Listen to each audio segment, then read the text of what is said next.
Hello everyone, this is Kayvon Atkinson, and today I'm here to discuss a few aspects of Module 1 that I thought were worth noting. My first question is, could water content of a packaged or canned food be altered to decrease spore heat resistance and potentially make thermal processing procedures more effective? In Chapter 3, which was over spores, the authors mentioned that low core water content of spores contributes to its heat resistance, such as with thermal processing. So if my understanding is correct over water content and spore heat resistance, then changing the water content of a packaged or canned food really would theoretically decrease spore heat resistance to make the food in question ultimately safer after any thermal applications were completed.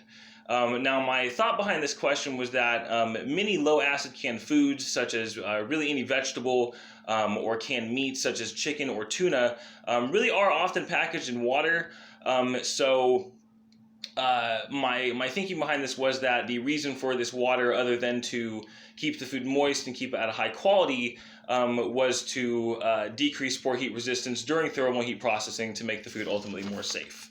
Now, my second question is in combating antimicrobial resistance and microbial contamination of animal products, such as with meat, why is food microbiology really mainly considered during animal slaughter and not at other points, such as the living conditions of the livestock itself? On page 28, the book states, it does state that the slaughter and processing of the animal in question is really where food microbiology has the greatest ability to prevent any kind of pathogenic contamination.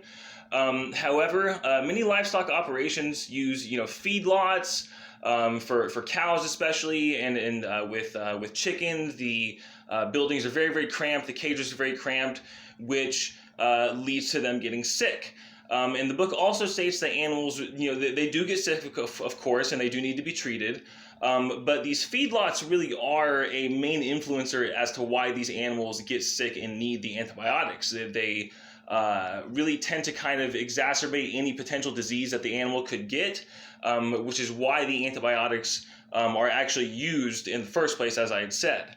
The book seems to really completely avoid the subject of feedlots when this area really is, it arguably needs more attention because of the pathogenic microbes that really are bred and proliferate very well in these environments. So it would, one would reasonably think that just kind of changing these living conditions and considering a food microbiologist's opinion in this would ultimately lead to a, less contaminated animal, an animal carcass, and really decrease the need to use antibiotics overall, except when they are actually needed when the animal is actually sick and not from its surrounding environment.